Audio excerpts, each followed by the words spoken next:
Welcome back to the channel and to this playlist where we are talking about the state machine and how we can utilize that for our project.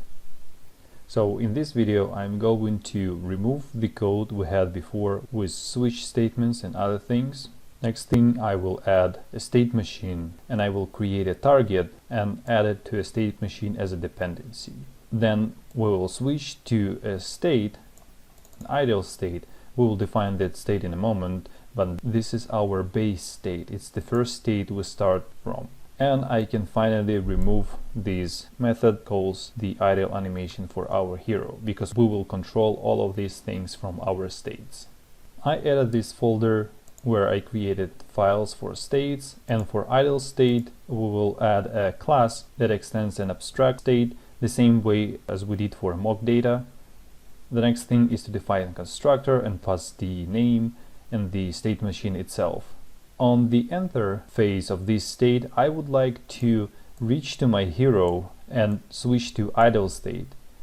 Because each state has an access to a state machine and state machine holds the target, we can reach the hero and do whatever we need for that hero inside of the current state. On exit phase, I just call a callback because there is nothing I will do with the hero when exiting idle state.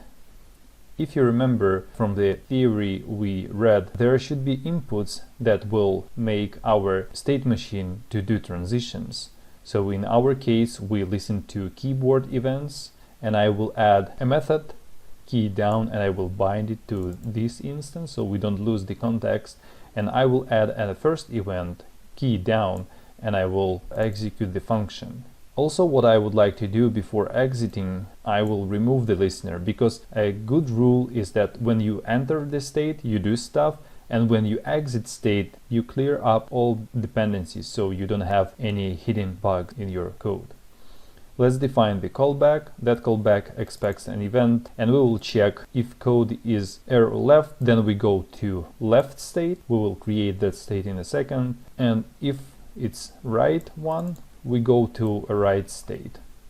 So here you can see that we change state, and when we call this method, the state machine will exit the current state and then it will enter the next one. So it will call an enter method of the next state. Let's go and create those two states. In the same way as we did for idle state, I will create run left state that extends abstract state. We will define the constructor, and then on enter state we want to switch the animation to run left. Next thing, let's listen to other inputs, and in this case we will listen to key up event, because if you remember, in idle state we listen to key down. So whenever we click the button we go to into one of these states, but in the run left state we should listen to key up event, and then we will know when we can exit this state and go back to an idle. On exit state we'll remove the listener.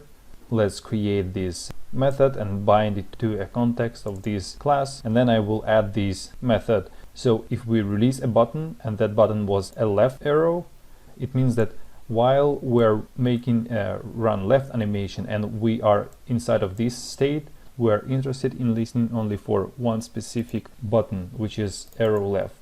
And when we release that one, we go back to idle state. So you can see that inside of this state, we listen to keyboard up and we're interested only in one button. Whereas in idle state, we listen to a key down and we listen to two different buttons like it was on the chart. So far, I hope you see that we have a clear and separate logic that should be executed in one of these states. And in the same way, we create run right state, where I listen to events, and I also do the same thing. Let's save it and go to the browser to see how that works. I will open the console and you will see that right from the beginning we have an idle state. So we switched from nothing to idle state. If I click arrow right, it starts running, and when I release it goes back and do the same left and right, and I can do it fast and multiple times. Logs here work as a history. You can see that we were in idle state, then we transitioned to run write state, and the same from run write we exit to the idle state. There is one issue with our code. We have too much duplicates. We have the same lines that repeat over and over. To solve that issue, I will add a class that will handle all the events for us, and we will provide a simple interface that we can use to add a callbacks. The best way to provide more dependencies to our state machine and then propagate that down to other states is to add more stuff to a target. I will define keyboard controller class here and put my hero separately. Now the state machine has access to hero and controls through the target, and each of these states will have the same access. Let's go back to our states and refactor the code. In idle state, I removed all of the functions we had before and all of the listeners we added to a window.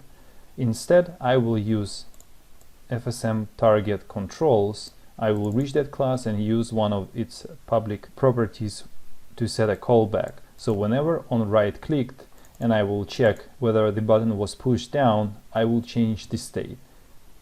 The same I will do for left clicked. Then I will remove all of the listeners from controls when I exit the state. If you are interested in how the controls work, you can open the utils and go to a keyboard controllers and see how this class works. It's a small one and a simple one, but solves a lot of problems because we provide public methods, public properties to our application. Okay, let's jump back to next state. In the run left state, I also simplified things. I removed all of the callbacks and removed all of the listeners we added to a window object, and I just do the same thing. On the left clicked, in this case, the check will be the reversed. If it's not down, it means that the button was released and I go back to idle state, and when I exit, of course, I need to remove all the listeners so we don't end up with a problem where the state we exited keeps handling events. And the same for run write state. Let's save it and go to the browser and see how that works. So it works the same way. By the way, I just scaled up the hero a little bit more so we see all the actions. Cool. Let's go and add more states to the hero. I want to remind about the other states quickly. So we have idle, move, left and right, jump, fall and turn states. So what we implemented so far was an idle state, and we can go to run left or run right states, and when we release buttons we go back to idle state. So we will add a jump state, and in this state we do nothing but the animation, and we ignore all of the inputs, and we go to the fall state where we will see the fall animation, and while we are falling we can turn left and right and go back from those states accordingly. I added one more case to an idle state. When we click up and if it's key down event, we go to a jump state. Inside of the jump state you can see that on enter we just run the jump animation, and we are waiting for the animation to finish, and as soon as jump animation finishes we go to a fall state. You see that we don't handle any keyboard inputs inside of this state. We don't listen to any events. So that is how we ignore all of the inputs, which is kind of cool because now as I open this file I can clearly understand what this state does. Next one is a fall state. So fall state is a bigger one.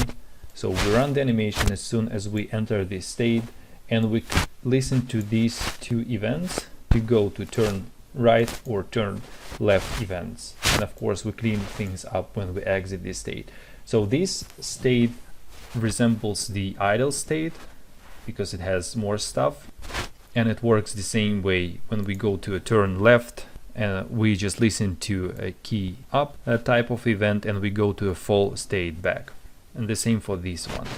I didn't implement the case where we just listen to fall animation for 4 times and then we go back to idle, but that can be kind of your homework. You can think about that case and you can add some logic inside of this fall state to see whether you can go back to idle state.